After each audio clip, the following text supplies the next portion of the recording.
Good morning. If you're new here, welcome. Bad boys, bad girls, welcome back. Today I'm going to talk about how I built a jewelry business out of heartbreak. Oh, it's crazy. It's just how it happened. It's like I just heartbreak can get you places. So I'm going to talk about how I built my jewelry thing, and within 3 months of starting, I was a full-fledged jeweler without even knowing it. Anyways, here we go.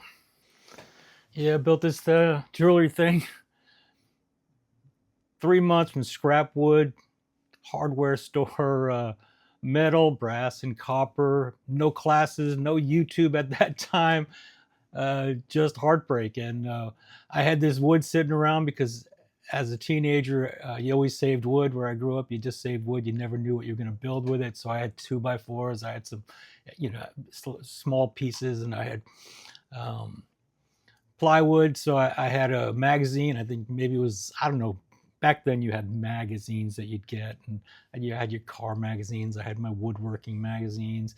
I think this was out of Farmer's Almanac or something. I had to build a workbench. So I built this workbench, and it was more solid than anything I'd ever built. And I'd still have that bench if I still had my store, because it got over 30, 40 years of use. I used it at my store after the fact.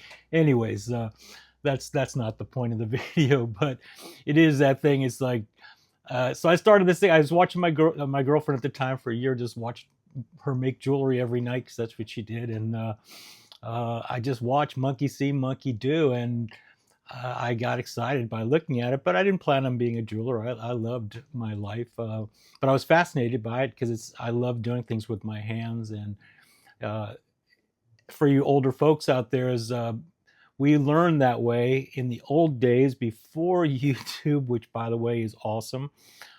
We watched our dads, our moms, our friends, our parents, whoever, just actually do things on the spot. And then while you do it, you learn and you make mistakes. And you have these guys and fathers helping me with my car and whatever. And you just do it that way. You have to learn. Monkey see, monkey do, as I always say, being a good monkey myself. And that's how you learned. So I started this. I built the bench.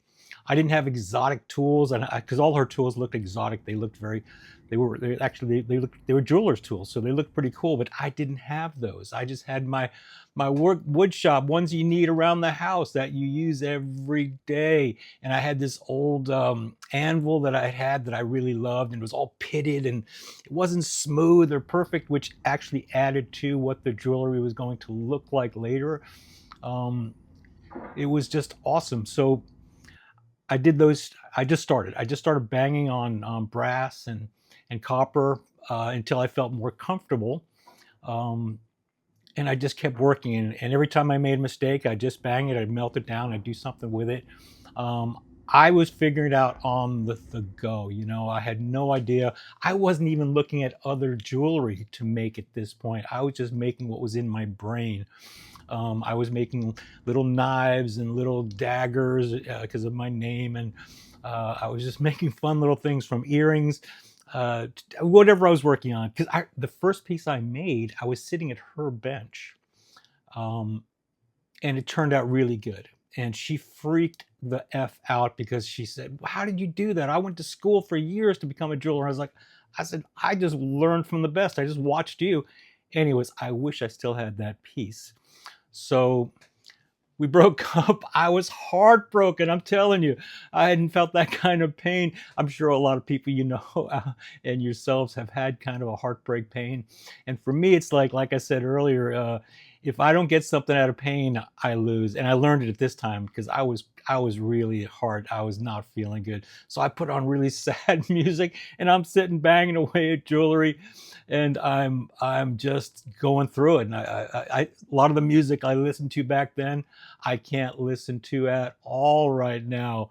I hear it as like, oh no, it brings me way back. So that's not happening. So I had the scrap wood. I built the bench. I'm banging away. I've got this old anvil that I'm hammering on that's creating pitted marks and stuff. But I'm loving what I'm doing. I'm really liking it.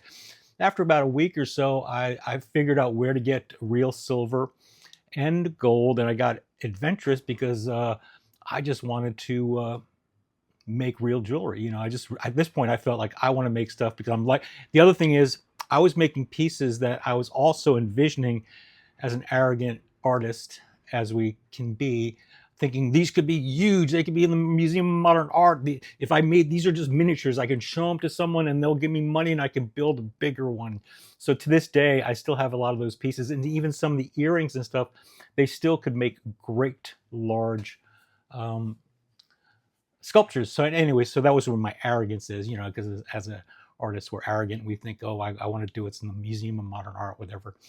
Anyway, so there's no tutorials. I just did what I could do, and I started making the silver jewelry, and I was really liking it. It was coming together. I was learning how to do it, and the cool thing about the metal is you don't like it, you melt it down or you bang it into something else. And I was just working on the cuff. I wasn't thinking about it. Was it good? Was it bad? I was not thinking about it at all.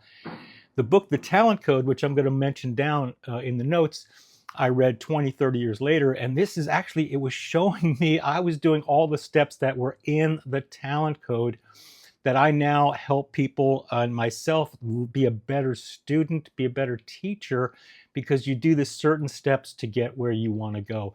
And I was actually doing this without knowing it, which was really great. But now I've got it. Now I've got these books that actually help me to even be better at that, and also better at getting information to others. Let's go back to the story here because it's just a freaking story. Anyway, so I'm making this jewelry. I'm liking it. I'm loving it. I'm working as a bartender too, just a couple doors down. It was a cool place to work. I also booked the music there, and so I'd go to bartend, and I'd bring my jewelry down and I'd lay it out on the bar. And of course, women are great. I mean, I love you guys out there. The women are amazing. So all of a sudden, as soon as it's out, it's on every finger, in their ears, on their necklaces. Before you know it, and they're saying, "How much is this? How much is that?" And they were saying, "Well, I'm not going to pay my Con Ed bill or my phone bill, but I want this ring. I want this. I have to have this. I'm not going to." I was like, "What the fuck? You're not going to pay your you're not paying your utility bill or your phone bill because you want this piece of jewelry," which always freaks me out because I'm very practical. I pay my bills first. But it was interesting because I learned that it's like, wow, people liked what I was making. It was pretty exciting. So, but the leap happened. I was still a photographer, of course. I had one of the magazines coming down to my photo studio, which now had a jewelry bench in it. And my jewelry's all laid out, it's all over the place. And while we're talking about the photos I did for their past job that I did like a couple weeks earlier or that week or something, they're going, "Hey, whose jewelry is this? It's really nice." And I was like, "Yeah, it's my jewelry. I just make this stuff. It's like." They go, "Oh, well, can we put it in the magazine?" And I was like, "Why? I'm not a jeweler. I just bang out and make stuff. She looked at me like I was insane, which I'll never forget the look because it was she was like looking at me really quizzically, like, "What do you mean you're not a jeweler? You have this jewelry here." And I was like, "Okay, I've got this jewelry." So she took the jewelry. It's in the magazine within 3 weeks or a month. It was like, took about a month, I think. That next week, I was getting phone calls to be in stores and to use my jewelry. And then I started using it in photo shoots and things like that. Boom, I was a jeweler. I was in 12 stores within a month and a half, 2 months. Um, it was happening. It was just really happening. And people were asking me, "Oh, what's your next line going to be?" Because I was in the fashion world just as a photographer, but I wasn't in the fashion world. I didn't really care about the whole thing. They're going, what's your next line going to be?" And I was like, "What you're seeing is my next line, and my next line is just going to be what you're seeing. I'm not sure." So there you go. It was just it was on. It was just on. Um, I got lucky. So a lot of times this was luck. Was it talent? I don't think so. I was just lucky. I look back at some of those pieces and God, I love them. Now I look at YouTube and I see people making jewelry, and I see all these much easier ways to do things that I was doing because I was basically using just basic tools. I had a plumber's torch. I didn't have a real torch. Eventually I did get a real torch. Once I was making jewelry every day, I had to get a real torch. I had to get real tools, which I find really fascinating.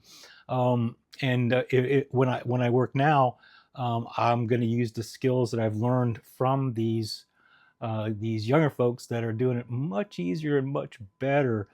Um, So that's how it started. It just started with just basic tools, because the other thing is I want to do stuff, not have to get the, if I can't do it with what I have in hand, like even when I started doing this YouTube channel, which is very brand new. Oh, please subscribe if you can, leave a like, leave a comment. I'd love to hear about your stories about building things and creating things. And so I'm learning this YouTube thing the same way I've learned everything else in my life, just one thing at a time. The big thing is work with the materials I have on hand. I don't need a fancy camera. I don't need fancy lights. I don't need any of that. Just work with you have. And the first thing is just, like I always say, just build it, just do it. It's like, I know Nike has this thing, just do it, but that doesn't matter. It's a great slogan. For me, it's just like, just do it. So I started doing the YouTube channel the way I did my jewelry, the way I did my photography, the way I do everything with just what I had at hand. And some of the best jewelry I made was with the most primitive carpenter's tools. That was it. I didn't take classes. I didn't use the best of anything. I just used the basics. And what I figured, is like I said, first you need the ignition. The ignition was getting excited about something I was going to do, and then just the deep practice, working hard and banging, and just like I'm gonna say, banging it out, whatever it is, just like putting your nose to the grindstone, trying to figure things out, reverse engineering things. Um, when I made a mistake, some of the mistakes I made were the best things that could have ever happened with it, because then I figured out another way of not how to do something. And being I was starting to work with precious metals, with gold and silver, you don't want to make those mistakes. So some of those mistakes would be turned into something else, but you still have to go fast, go through it, just do it, and try. And I also had to try not to have, if I would later on, I would be more critical about things, and I probably wouldn't do the same things I did, but then I wouldn't have that raw spark to create what I did, which was actually in some ways far better than pieces I made years later that were technically perfect and technically incredible, but they just didn't have that same thing, and I missed. So then I'd have to go back, like Picasso said, it took him a short time to become a master painter or a master artist, but it took him a lifetime to go back to painting like a child. And I want to get back to that child because I love being in that 5-year-old state. I was making jewelry feeling like a 5-year-old. I felt like, man, this is so exciting. I was something brand new, and anytime there's something new, I feel like a 5-year-old, and I want to explore it that way, because a 5-year-old is not thinking about how much money they're going to make. They're not thinking about, is it good, is it bad. They're thinking, I am having effing fun here. This is really fun, and I can't wait to get up in the morning to do it again, because you don't want to go to sleep, because you'd be crying and your parents would try to get you to bed and all that. You remember that, and you parents out there get it. And you can't wait till the next morning so you can get up and go out and do the same thing. I was like that with jewelry. I couldn't wait to get up every day and bang out pieces of jewelry. Um, on a sad note, it's like even doing that while I was working, getting excited to go and make some more jewelry. 9/11 happened. I saw this, the first plane hit. I saw the second plane hit. I saw them come down. I was walking down, but I was on my way, and I still had to make a decision to like make jewelry or try to go down and help what was going on. Anyways, that's another story together. But that's the basics of how I started this thing. It was partially a fluke, but it was a learning curve, a learning process that years later, the talent code and the little book of talent, which I'm going to do a whole video on that, because I think those books should be taught in schools more than history, more than all this other garbage they're teaching kids. It should be a class for every year, from whatever, 8, 10, I don't know, from wherever all the way to college, because it teaches you how to do things practically, more efficiently, and with excitement. And it's stuff you can use your whole life. Whereas a lot of the stuff I dropped out of high school basically at like 14. I was just out, and before that I was out because I couldn't deal with just sitting in a chair or whatever they're doing. But these things, this book shows you what, if I would have known this stuff, I could have been a better student. if I wanted to. It's funny, my dad wrote a book on how to study, and I never read it, and I still haven't read it. I remember the cover, and I remember him being very proud of it, because it was sort of cool, I imagine. Anyways, this book should be in the talent code, should be in schools. It should be taught. If you're parents out there, you should have this for your kids, and teach you, read it yourself so you can be more helpful. Anyways, like I said, pain got me to do something, because that's the other thing which I'm going to go back to again, is when we're in pain, a lot of people go to drinking, they go to drugs, they go to feeling sorry for themselves or whatever, and they don't get anything done. And for me, if I don't get something done from my pain, I lose, because I have nothing to show for it.